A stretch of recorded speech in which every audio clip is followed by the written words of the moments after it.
बिस्मिल्लाहिर्रहमानिर्रहीम। सूरह जासिया रुकू नंबर 1। अलिफ लाम मीम।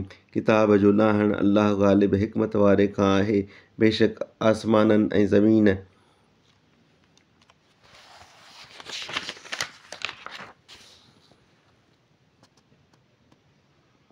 ईमान वारनि लाइ पकियूं निशानियूं आहिनि ऐं अव्हां जे बणाइण में ऐं जेकी चरंदड़नि मां पखेड़े थो तंहिंजे बणाइण में उन्हनि माण्हुनि लाइ निशानियूं आहिनि जेकी यकीन रखंदा आहिनि ऐं राति ऐं ॾींहं जे फेर घेर में ऐं जेकी अल्लाह आसमान खां रोज़ी नाज़िल कई पोइ उन सबबा ज़मीन खे संदसि ख़ैर आबादीअ खां पोइ आबाद कयाईं तंहिं में ऐं वायुनि जे हलाइण में ऐं उन्हनि माण्हुनि लाइ निशानियूं आहिनि जेकी सम्झ रखंदा आहिनि।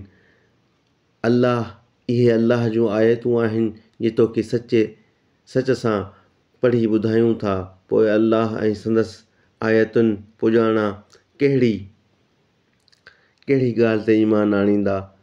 हर कंहिं ॿटाकीअ गुनहगार लाइ ख़राबी आहे। अल्लाह जूं आयतूं खेसि पढ़ी ॿुधाइबियूं आहिनि त पधिरो न ॿुधंदो आहे, आकड़ जी ज़िद कंदो आहे, ॼण के उहे ॿुधियूं ई न हुआईं।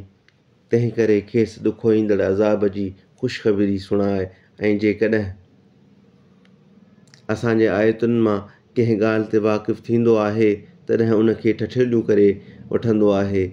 उन्हीअ लाइ ख़्वार कंदड़ अज़ाब आहे।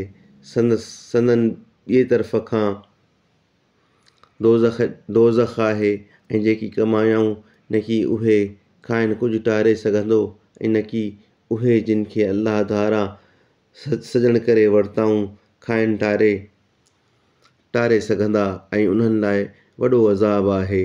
हीउ क़ुरान हिदायत आहे ऐं जिन पंहिंजे पालनहार जे आयतुनि जो इनकार कयो तिन खे सख़्त सज़ा जो ॾुखो ईंदड़ अज़ाब आहे।